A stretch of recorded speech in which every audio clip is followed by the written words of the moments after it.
சோழ நாட்டில் நாகப்பட்டினம் கடற்கரைக்கு அருகில் திருமுறைப்பாடி என்ற இடத்தில் மீன் பிடித்து வியாபாரம் செய்யக்கூடிய மீனவ சமுதாயமான பரதவ இன மக்கள் வாழ்ந்து வந்தனர். அவர்களுக்கு தலைவராக அதிபத்த நாயனார் இருந்தார். தன்னுடைய சிறு வயதில் இருந்தே சிறந்த சிவபக்தராக இருந்து வந்தவர்.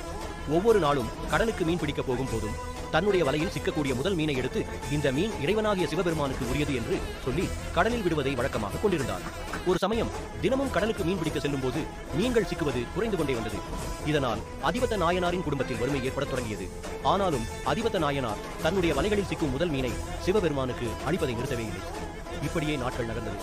ஒரு நாள் நாயனார் வீசிய வலையில் நவரத்தினங்களும் நவமணிகளும் பதித்த ஒரு தங்க மீன் ஒன்று வலையில் மாட்டியது. தங்க மீனை கண்டதும் மனதில் எந்த சலனமும் இல்லாமல் வழக்கம் போல் வலையில் சிக்கிய முதல் மீனை இறைவனுக்கு கொடுப்பது போலவே இந்த தங்க மீனையும் சிவபெருமானுக்கு உரியது என்று கூறி கடலில் விட்டுவிட்டார். அதிபத்த நாயனாரின் இந்த செயலைக் கண்டு அருகில் இருந்தவர்கள் எல்லாரும் திகைத்து நின்றனர். அப்போதுதான் சிவபெருமான் அதிபத்த நாயனாருக்கு காட்சியளித்தார்.